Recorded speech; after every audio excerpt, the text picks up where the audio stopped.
Class 10 subject maths में chapter 3 हम लोग देखेंगे pair of linear equations in two variables. ठीक है, आज इसका इंट्रोडक्शन क्लास समझेंगे। क्या linear equation in two variables है ना।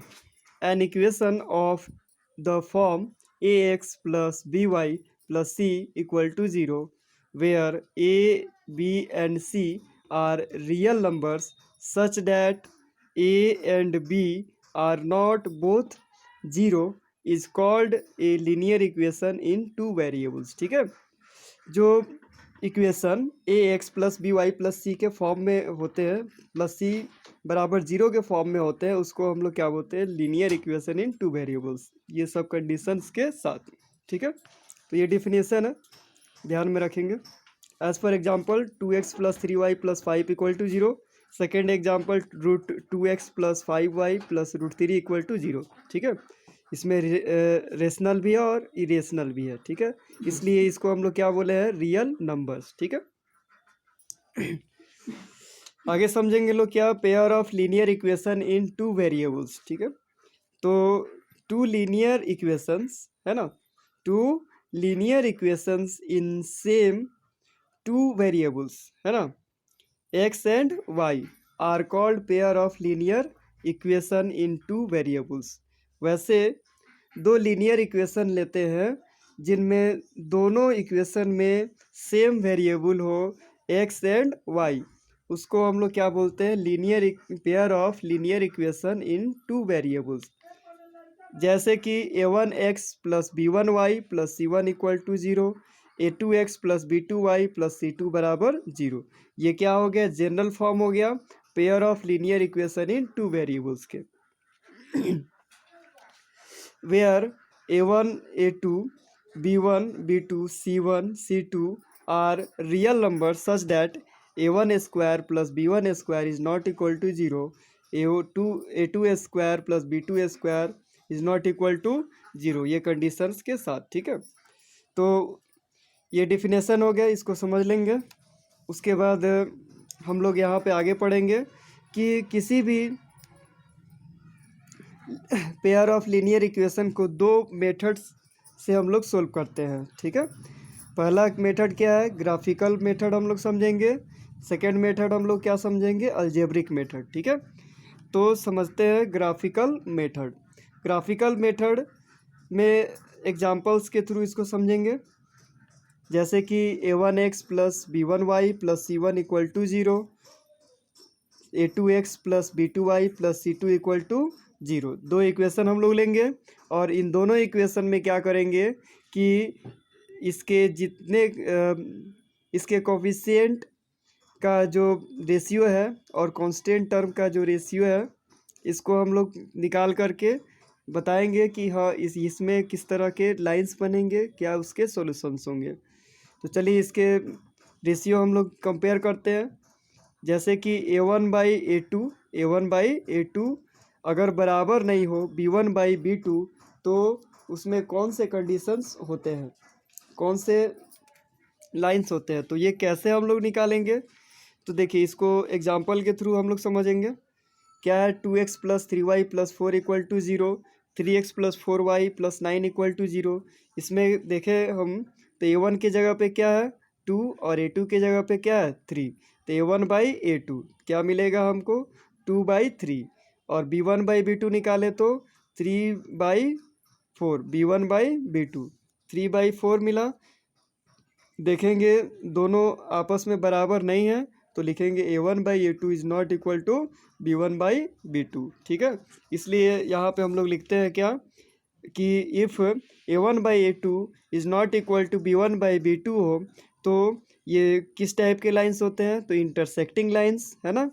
तो यहाँ पे दो चीज़ हम लोग को तो याद रखने पड़ेंगे। ठीक है, पहले तो रेशियो निकाल रहे हैं, तो अगर a1/a2 बराबर नहीं हुआ b1/b2, अगर ऐसा कंडीशन आए तो वो कौन से लाइंस होंगे, तो इंटरसेक्टिंग लाइंस। ठीक है, ये दो चीज़ याद होने चाहिए, बाकी इससे रिलेटेड सब याद हो जाएंगे।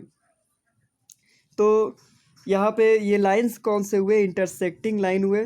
तो इंटरसेक्टिंग लाइन इस टाइप के ज्योमेट्रिकल फिगर में हम लोग रिप्रेजेंट कर सकते हैं इसको। ये इंटरसेक्टिंग लाइन है, यानी कि एक दूसरे को जो लाइन कट करे उसको हम लोग क्या बोलते हैं, इंटरसेक्टिंग लाइन हम लोग कहते हैं। ठीक है, तो ये कितने पॉइंट पे कट कर रहे हैं, तो 1 पॉइंट पे, तो इसलिए इसका सोल्यूशन क्या होगा, 1 solution, that is unique solution उसको कहते हैं। और इसका कोई ना कोई अगर सोल्यूशन निकले तो उसको हम लोग क्या कहते हैं, कंसिस्टेंट। ठीक है, अब आगे हम लोग समझेंगे। ये तो फर्स्ट इसका कंडीशन हो गया।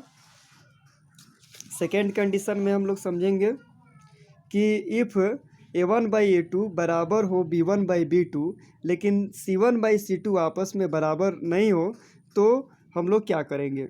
जब ऐसा हो तो इस कंडीशंस को जब हम लोग शो करेंगे, दिखाएंगे, तो ऐसे स्थिति में ये लाइंस क्या होते हैं, पैरेलल लाइंस होते हैं। ठीक है, और पैरेलल लाइंस कैसे हम लोग खींचते हैं, तो एक लाइन दूसरे लाइंस के पैरेलल्स होते हैं।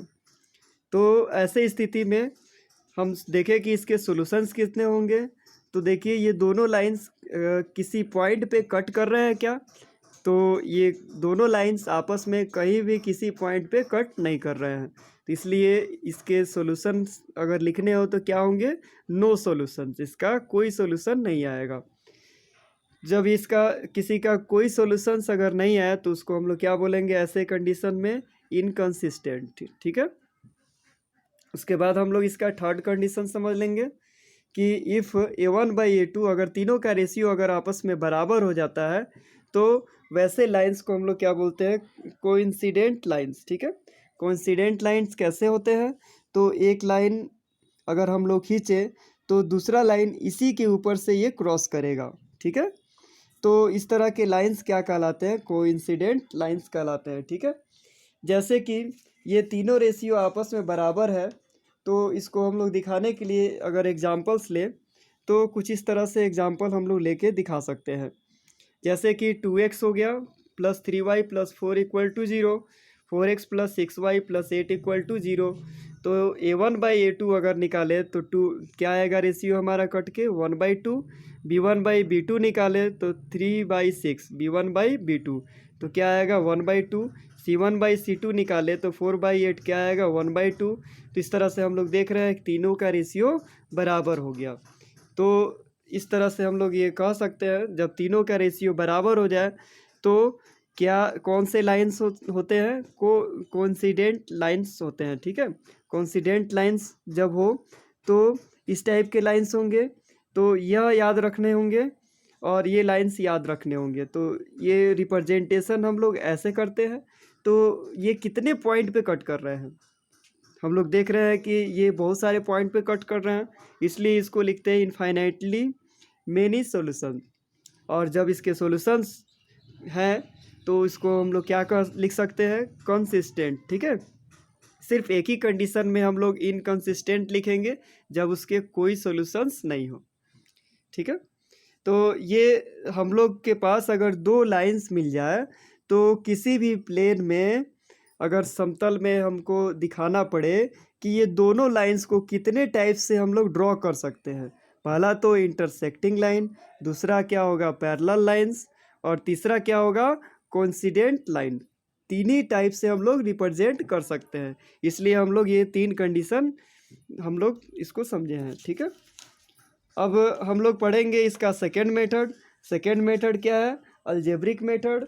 अलजेब्रिक मेथड में 3 मेथड हम लोगों को पढ़ने हैं। 3 मेथड्स कौन कौन से हैं, तो सब्स्टिट्यूशन मेथड है, सेकेंड एलिमिनेशन है, थर्ड आपको क्रॉस मल्टीप्लिकेशन मेथड है। तो इसमें सबसे पहले हम लोग समझेंगे सब्स्टिट्यूशन मेथड।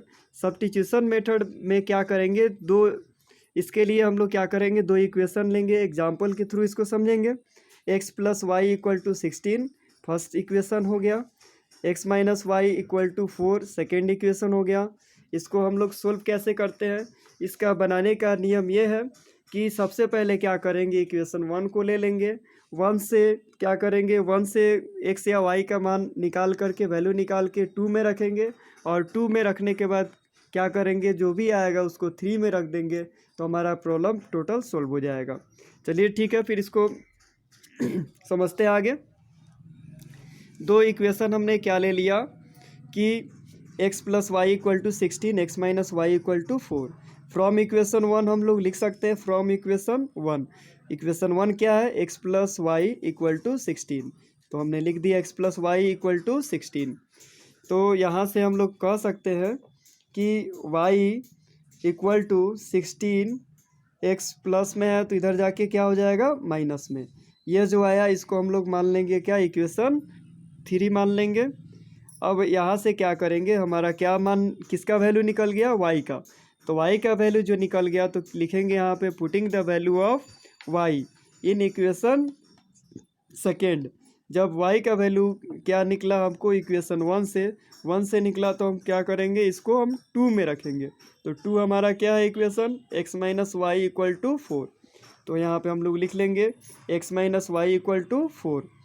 तो x है तो हमने x लिख दिया, y के जगह पे क्या है 16 माइनस एक्स, तो y के जगह पे हम लोग लिख सकते हैं 16 माइनस एक्स इक्वल टू पहले से 4 है, माइनस अंदर करेंगे तो x minus 16 plus x equal to 4।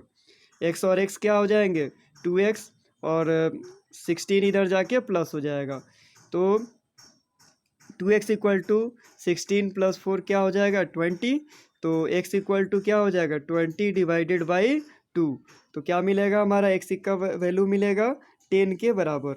तो अब क्या करेंगे, यहाँ से x का वैल्यू जब 10 मिल गया तो हम क्या करेंगे, इस वैल्यू को इक्वेशन 3 में रख देंगे। ठीक है, हमने क्या किया, सबसे पहले इक्वेशन 1 को लेकर चले, 1 से जो वैल्यू आया उसका वैल्यू हमने 2 में रखा, 2 से जो आया उसका वैल्यू हम क्या करेंगे, अब इक्वेशन 3 में रखेंगे। थर्ड क्या है, y equal to 16 minus x, तो इक्वेशन 3 में हम इसका वैल्यू रखेंगे। तो यहाँ पे हम लोग क्या लिखते हैं, putting the value of x in equation 3। तो थर्ड इक्वेशन है y equal to 16 minus x, y की जगह पे y यहाँ पे हमने लिख दिया 16 माइनस एक्स का वैल्यू क्या आया था 10, तो 10 लिख देंगे। तो y का वैल्यू हमारा क्या आ गया 6 आ गया, 16 माइनस 10 डेट इज़ 6। तो यहाँ पे हम लिख सकते हैं x का वैल्यू 10 और y का वैल्यू 6, ये हमारा क्या हो जाएगा, आंसर हो जाएगा। चलिए अब इसका थर्ड मेथड हम लोग समझ लेते हैं। थर्ड मेथड क्या है, इलिमिनेशन मेथड। तो इलिमिनेशन मेथड के लिए हम लोग क्या करेंगे, इसमें भी एग्जांपल्स के थ्रू समझेंगे। दो इक्वेशन लेंगे, क्या क्या, तो 3x plus 4y equal to 10, और second equation 2x minus 2y equal to 2। तो इसको बनाने के लिए क्या करेंगे, अगर मान लीजिए हमको y को अगर कटाना है तो इसमें y में कितना से मल्टीप्लाई है 2 से, नॉमरिकल वैल्यू देखेंगे तो इसका 2 इसमें मल्टीप्लाई कर देंगे, और इसमें कितना से है तो 4, तो इसका 4 इसमें फर्स्ट वाले में 4 है तो सेकंड वाले में 4 से मल्टीप्लाई कर देंगे। ठीक है, यानी कि इसमें जो जितना से y से मल्टीप्लाई रहेगा ये वैल्यू उठा के इसमें गुना कर देंगे, और इसमें का वैल्यू उठा करके सेकंड में मल्टीप्लाई कर लेंगे। लिखेंगे फ्रॉम इक्वेशन 1 में कितना से 2 से, और प्लस करेंगे इक्वेशन 2 में मल्टीप्लाई कितना से करेंगे 4 से। तो 2 से करेंगे फर्स्ट में तो क्या होगा, इसमें इसमें और इसमें जितने इसमें टर्म है सब में इसमें क्या करेंगे 2 से मल्टीप्लाई करेंगे, तो हो जाएगा हमारा 2 3 जा 6, 4 2 जा 8, और 10 2 जा 20। फिर उसी तरह से यहाँ पे 4 2 जा 8, 4 2 जा 8 लिख लेंगे, और ये तो कैंसिल हो जाएगा, प्लस है और ये माइनस में है। हम लोग यहाँ क्या कर रहे हैं, ऐड कर रहे हैं, इससे हमारा कैंसिल हो गया। 8 और 6 क्या हो जाएगा, 6 और 8 14 हो जाएगा, और 20 प्लस 8 ये क्या हो जाएगा 28। इस तरह से हमारा वैल्यू निकल जाता है x equal to 28 divided by 14, तो 14 2 जा 28 डेट इज़ 2। x का वैल्यू 2 निकल गया। x का वैल्यू 2 निकलने के बाद हम क्या करेंगे, putting the value of x in equation 1। Equation 1 हमारा क्या है, तो 3x plus 4y equal to 10, तो 3x plus 4y equal to 10। तो यहाँ पे हम लिख सकते हैं 3 मल्टीप्लाई x के जगह पे क्या है यहाँ पे 2, तो हम क्या करेंगे x के जगह पे हम 2 रख लेंगे, तो 3 2 जा 6 हो गया, प्लस 4y इक्वल टू 10 है, जैसे हमने वैसे उतार दिया। प्लस 6 इधर जाके माइनस कर लेंगे 10 में से, तो क्या आएगा 4 आएगा, तो 4y इक्वल टू 4 हो गया। y का वैल्यू क्या हो गया 1, तो हम लिख सकते हैं x इक्वल टू 2, x का वैल्यू क्या आया 2 और y का वैल्यू क्या आया 1, ये हमारा रिक्वायर्ड आंसर हो जाएगा। चलिए इसका अब आखिरी मेथड समझ लेते हैं। आखिरी मेथड क्या है, क्रॉस मल्टीप्लिकेशन मेथड। तो क्रॉस मल्टीप्लिकेशन मेथड के लिए इसको भी हम एग्जांपल के थ्रू समझ लेते हैं। क्रॉस मल्टीप्लिकेशन मेथड, अगर दो इक्वेशन दिया गया हो, इक्वेशन 1 और ये हो गया इक्वेशन 2, इसमें क्या करेंगे, 2x plus y minus 5 equal to 0 है, 3x plus 2y minus 8 equal to 0 है। तो इक्वेशन ये सेकेंड हो गया। तो यहाँ से देखिए by cross multiplication method formula इतना होता है, ये कोई ज़्यादा भारी फार्मूला नहीं है, आसान है याद करना, बहुत ही आसान है। x डिवाइडेड बाई क्या है, b1c2 minus b2c1 equal to y बटा c1a2 minus c2a1 equal to 1 divided by a1b2 minus a2b1। ठीक है, इसको अब हम लोग कैसे याद कर सकते हैं या फिर लिख सकते हैं, तो यहाँ पे समझेंगे। By cross multiplication method x divided by, पहले क्या सजा लेंगे, b c minus b c, c पे ख़त्म हुआ तो फिर क्या करेंगे, सी ए माइनस सी ए पे ख़त्म हुआ तो फिर यहाँ पे क्या करेंगे, a b minus a b. उसके बाद से इसमें हम लोग लिख लेंगे क्या, 12 21 1 2 2 1, ऐसे भी ऑर्डर दे सकते हैं, 1 2 2 1 1 2 2 1, हो गया ना ये फॉर्मूला। इस तरह से करके हम लोग इसको सजा सकते हैं। चलिए फिर क्वेश्चन इसका हम लोग सोल्व करते हैं। बाई क्रॉस मल्टीप्लिकेशन इतना हम लोग फार्मूला लिख लेंगे, है ना, ताकि याद लिखते लिखते आप याद कर सकें। ठीक है, अब देखिए इसको हम लोग क्या करेंगे, सोल्व करेंगे। इसको सोल्व करने के लिए क्या करेंगे, सबसे पहले x है तो x लिख लेंगे, और x लिखने के बाद क्या करेंगे, हम लोग फर्स्ट वाले इक्वेशन से हम लोग स्टार्ट करेंगे। ठीक है, तो यहाँ से देखिए तो b1c2 है, तो अगर मान लीजिए x वाले टर्म को अगर यहाँ ढक लेते हैं तो 1 नंबर से हम लोग वैल्यू लेंगे। ठीक है, इक्वेशन 1 से, तो इक्वेशन 1 से अगर वैल्यू लेते हैं तो क्या होगा, यहाँ पे इसका कोफिशिएंट क्या है, 1 है, तो 1 मल्टीप्लाई माइनस 8। ठीक है, तो क्या हमने लिखा, देखिए 1 मल्टीप्लाई माइनस 8, माइनस फॉर्मूला में है, उसके बाद से माइनस 8 पे हमने यहाँ पे लिख लिया। तो इसी लाइन में देखिए तो और कौन सा अब नंबर बच गया, तो और बच गया आपको 2, तो 2 ले लेंगे, 2 और इसका क्रॉस मल्टीप्लाई किससे करेंगे, -5 से, तो 2 मल्टीप्लाई -5 हम लोग लिख लिए। ठीक है, फिर उसके बाद से क्या करेंगे, अब y हमने लिखा तो y वाले टर्म को क्या करेंगे, हम यहाँ पे ढक देंगे। ठीक है, तो हम हमेशा क्या कर रहे हैं, इक्वेशन फर्स्ट वाला वैल्यू पहले ले रहे हैं, तो इक्वेशन फर्स्ट वाला वैल्यू यहाँ पे क्या हो जाएगा, a1 है, इक्वेशन फर्स्ट वाला वैल्यू क्या है, यहाँ पे देख लेंगे क्या है, c1 है, तो c1 हम यहाँ पे देखेंगे क्या है, -5, तो -5 इंटू 3, -5 इंटू 3 हमने लिख लिया। फिर उसके बाद से फार्मूला है, फार्मूला में माइनस है तो माइनस हमने लिख लिया, और फिर क्या है यहाँ पे -8 मल्टीप्लाई क्या हो जाएगा 2, तो -8 मल्टीप्लाई 2। उसके बाद क्या है, हमारा कांस्टेंट टर्म लिखना है, तो कांस्टेंट टर्म वाले को हम लोग क्या करेंगे, ढक देंगे। ठीक है, तो हमारा a1 से स्टार्ट है, तो a1 क्या है 2, और क्रॉस मल्टीप्लाई करेंगे 2, तो 2 मल्टीप्लाई 2 हमने लिख दिया। फिर उसके बाद से यहाँ पे क्या है, 2 लिख लिया हमने, तो इसके लाइन, इस लाइन में और क्या है हमारा, यहाँ 3 है, तो 3 से मल्टीप्लाई करेंगे किस में, इसका कोफिशिएंट 1, तो 3 मल्टीप्लाई 1 हो गया। ठीक है, तो इस तरह से हम लोग लिख सकते हैं, x divided by -8 minus minus plus 10 हो जाएगा, 5 3 जा 15 माइनस में, और माइनस माइनस प्लस 16 हो जाएगा, 8 2 जा 16, 2 2 जा 4, 3 1 जा 3। तो इस तरह से हम देखें तो 10 में से 8 माइनस करेंगे 2 हो जाएगा, x डिवाइडेड बाई 2, और ये हो गया y डिवाइडेड बाई 16 में से 15 माइनस करेंगे तो 1 हो जाएगा। यहाँ हो गया 1 डिवाइडेड बाई 1। अब देखिए इसमें क्या करते हैं कि x वाले टर्म को ये कांस्टेंट टर्म से कंपेयर करते हैं, तो लिख सकते हैं x/2 इक्वल टू, इसको लिख सकते हैं 1/1, एंड y/1 इक्वल टू लिख सकते हैं 1/1। तो क्रॉस मल्टीप्लाई अगर किया जाए तो x को 1 में करेंगे तो क्या मिलेगा x, और 2 को 1 में करेंगे तो क्या होगा 2, एंड y को 1 में करेंगे तो y होगा, 1 को 1 में करेंगे तो 1 होगा। इस तरह से हम लोग इसको x और y का वैल्यू निकाल लेंगे। ठीक है, और इसमें तो प्रैक्टिस करने की ज़रूरत पड़ेगी। इस तरह से आप फिलहाल क्या करेंगे, A1 A2 A1 B1 C1 और A2 B2 C2 इस सब का वैल्यू निकाल के फार्मूला पे सेट कर देंगे, हमारा क्वेश्चन बन जाएगा। ठीक है, चलिए इसके बाद से एक्सरसाइज सोल्व करेंगे हम लोग।